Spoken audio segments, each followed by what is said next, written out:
Are you sealing your pipe threads the right way? Or are you making a big mistake? There's always a debate. Should you be using pipe dope or the RS5 or Teflon tape or maybe a combination of them when making a liquid tight connection? Well, today we're settling this once and for all. I'll go over when to use each, when not to use them, add in a pro tip from real plumbers, and even give you some actual opinions from some professional plumbers that I know. So stick around, because this could save you from leaks, frustrations, or costly mistakes. So let's get started.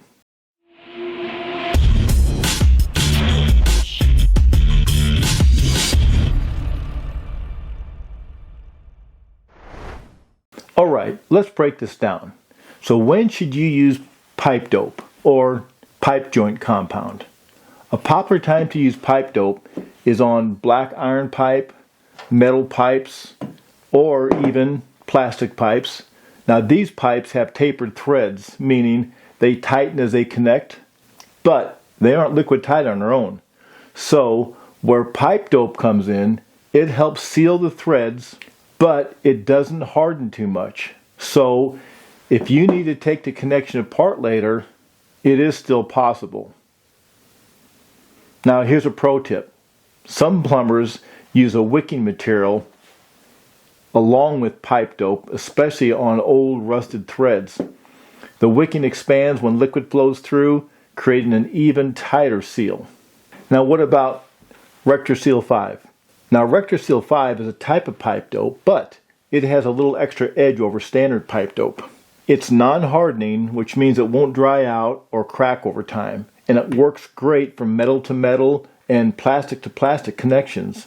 When a slow drying, non-hardening seal is preferred, the soft set nature of some thread sealants allow for disassembly if needed, making them suitable for connections that may need to be taken apart in the future. It's one of the most trusted brands among plumbers, and a lot of pros prefer the RectorSeal 5 over regular pipe dope, especially when they want something reliable and long-lasting.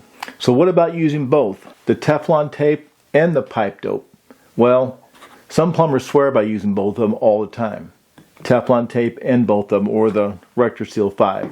So when does this make sense? If you're working on old worn out threads, or if the leak would be costly or hard to fix later, or maybe if you just want that extra layer of security. Some plumbers say it's unnecessary, you don't need it, Teflon tape is good enough.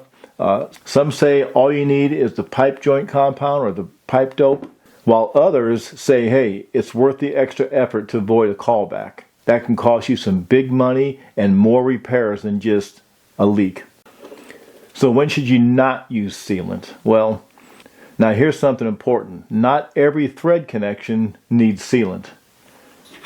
Not everyone needs Teflon tape or pipe dope. So how do you tell the difference? Fittings that have a built-in seal, like maybe a compression fitting or a flare fitting, they don't need it. Or connections with gaskets, skip it. The gasket already makes a liquid tight seal, so you don't need to put anything extra. In fact, it could actually get in the way of making a tight seal like the supply line.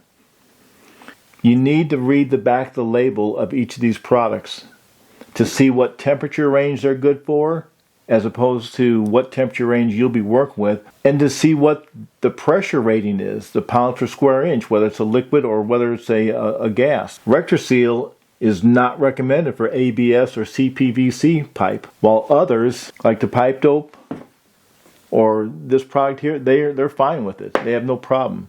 So before you start putting on sealant, just make sure you read the recommended and the non-recommended instructions on the back of the label. Now I want to show you just a few rules in how to apply the Teflon tape, the do's and the don'ts, wrongs and the right ways to do it, and also putting on some of the pipe dope.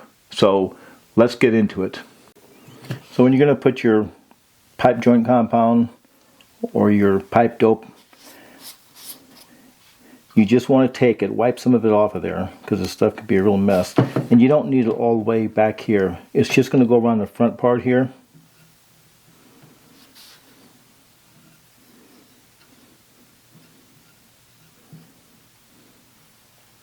And make sure you get it all the way around it. and don't get it inside the pipe. And just take your cap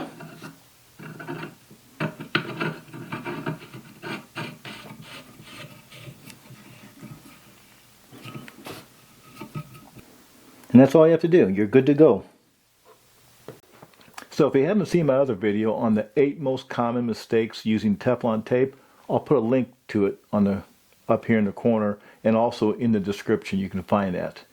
It'll help you. It'll go in more in depth on how to use Teflon tape correctly and how to avoid having some major problems by using it.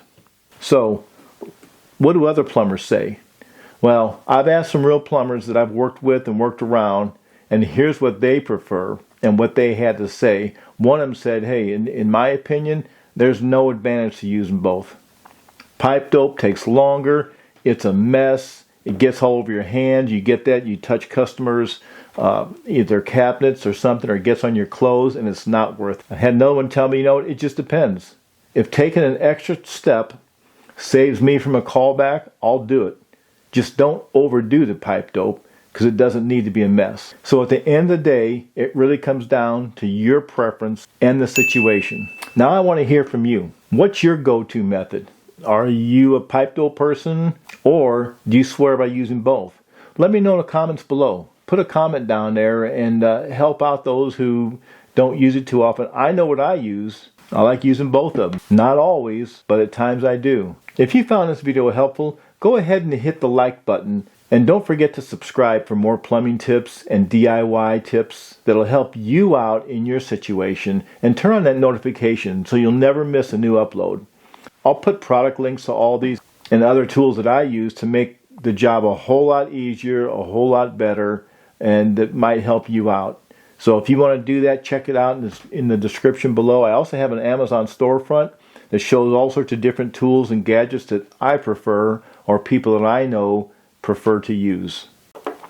And if you want to help support this channel, there's a Buy Me a Coffee link in the bottom. You can go ahead and hit that and help support the channel. It helps me get these products. I'm not sponsored, but it helps me get these products and to show some of my experience to help you guys so you don't make mistakes. Some of the mistakes I've made and others I know have made, to help you get it right the first time. Thanks for watching. I appreciate you guys, and you take care, and God bless.